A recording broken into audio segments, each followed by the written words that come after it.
हे बघा, मसाला बनवलेला नाही त्याच्यामुळं मसाला ताक बनवायचं नाही असं काही नाही. मसाला न बनवता पण चटकन पटकन मसाला ताक बनवता येतं. तर थंड थंड प्यायचं दुपारच्या वेळेला. तर चला आपण रेसिपीला सुरुवात करूया. आणि तुम्ही जर नवीन असाल तर सबस्क्राईब नसेल केलेलं तर सबस्क्राईब करा.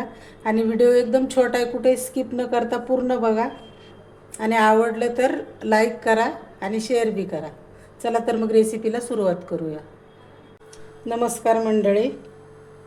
तर बघा, इथे मी 1 वाटी दही घेतलं आहे. घट्ट दही आणि ताजं दही आहे हे मिक्सरच्या भांड्यात टाकून घेते.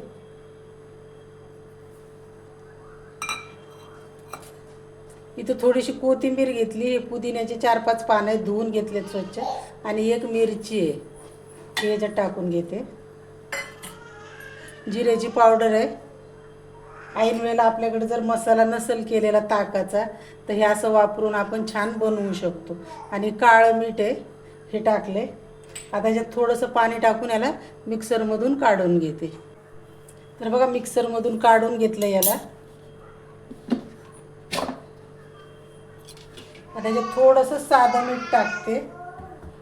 थोडंसं टाकले कारण आपण याच्यात काळं मीठ टाकलं आहे ना, म्हणून हे थोडं टाकायचं आणि याला फिरवून घ्यायचं. बघा, मसाला नाही केलेला तर वाट नाही बघत बसायचं. मस्त असं चटकन करायचं. थंडगार जेवण झाल्यावर प्यायचं.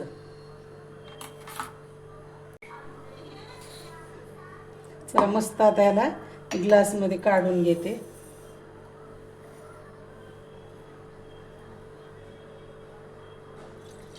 एकच नंबर झाले.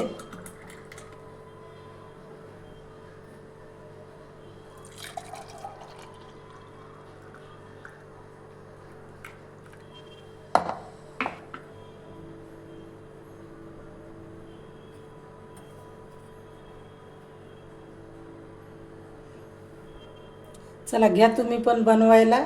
आणि दुपारच्या वेळेस मस्त बनवून थंड थंड प्या. आणि कसं वाटलं तुम्हाला ताक बनवलेली रेसिपी तर नक्की कमेंट करून सांगा. आणि आवडल्यास लाईक करा, शेअर बी करा. आणि धन्यवाद.